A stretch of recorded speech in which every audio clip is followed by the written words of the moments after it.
میں اگر بھوک کی شدت کا گلا کرتا ہوں، تم عقیدوں کے غبارے مجھے لا دیتے ہو، میرے ملبوس کے پرہول شگافوں کے عوض کتنی تقدیس سے فرمانے حیا دیتے ہو۔ میری قوم کو اسی جذباتیت نے، جذباتی نالوں نے اس مقام پر پہنچا دیا ہے کہ آج پھر ہماری حکومتیں IMF اور ورلڈ بینک کے سامنے کشکول لیے کھڑی ہیں۔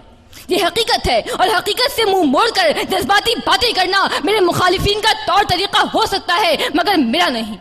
یہ حقائق روز روشن کی طرح ہر باشعور، سمجھدار اور درد مند دل رکھنے والے پر آیا ہے کہ ملک کی معیشت آج کہاں کھڑی ہے۔ ایک طرف عقلیت کی عیاشیاں ہیں، دوسری طرف عوام کی خودکشیاں ہیں۔ مائیں اپنے حمل اور باپ اپنے ہاتھوں سے اپنی نسل ضائع کر رہے ہیں۔ جس باپ نے بھوک اور بے روزگاری کے ہاتھوں پاگل ہو کر اپنے ہی بچے دریائے راوی میں پھینک دیے، اس کے لیے گنگا، جمنا اور راوی میں کیا فرق ہوگا؟ لگاؤ، تم آزادی کے نعرے لگاؤ اور ان نعروں سے ہمیں بہلاؤ۔ میں اگر بھوک کی شدت کا گلا کرتا ہوں، تم عقیدوں کے غبارے مجھے لا دیتے ہو، میرے ملبوس کے پرہول شگافوں کے عوض کتنی تقدیس سے فرمانے حیا دیتے ہو۔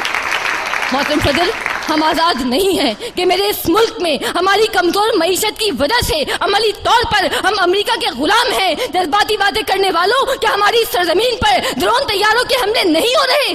صلاحیت رکھنے کے باوجود ہماری جرت نہیں، ہماری بھوک، ہماری غربت، ہماری کمزور معیشت ان طیاروں کو گرانے سے روکے ہوئے ہے۔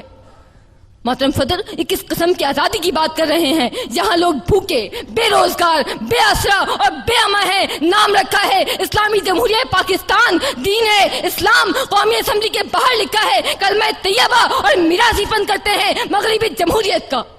خبروں، رپورٹوں اور تبصروں کی بیساکھیوں پر چلنے والے یہ دانشور نہیں جانتے کہ جمہوریت کی اس چند گھروں تک محدود رکھیل اور داشتہ نے کتنے گھر اجاڑ دیے۔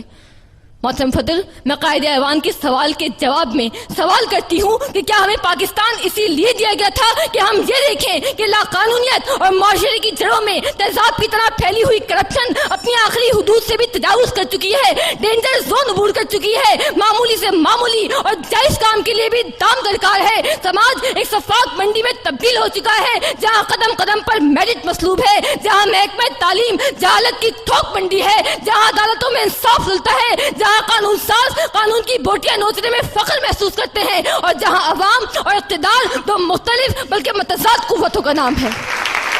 ملک کی آزادی پر بات کرنے سے پہلے ضروری ہے کہ اسے ملک بنایا جائے، اور اسے ملک بنانے کے لیے ضروری ہے کہ سب سے پہلے محدود اقلیت کے ہاتھوں سے اس کا ناجائز قبضہ چھڑوایا جائے اور اقتدار عوام کو واپس دلایا جائے۔ مجھے امید ہے کہ تمام حقائق کو مد نظر رکھتے ہوئے یہ باشعور ایوان اس قرارداد کو مسترد کر دے گا۔ جس دیش کے کوچے کوچے میں، جس دیش کے کوچے کوچے میں افلاس آوارہ پھرتا ہو، جس دیش کے کوچے کوچے میں افلاس آوارہ پھرتا ہو، جو دھرتی بھوک اگلتی ہو، جو دھرتی بھوک اگلتی ہو، جہاں دکھ فرش سے گرتا ہو، جہاں بھوکے ننگے بچے بھی آہوں پر پالے جاتے ہوں، جہاں سچائی کے مجرم بھی زندہ میں ڈالے جاتے ہوں، جہاں مظلوموں کے خون سے محل اپنے دھوئے جاتے ہوں، اس دیش کی مٹی برسوں سے یہ دکھ جگر پہ سہتی ہے اور اپنے دیش کے لوگوں کو جشن آزادی مبارک کہتی ہے، جشن آزادی مبارک کہتی ہے۔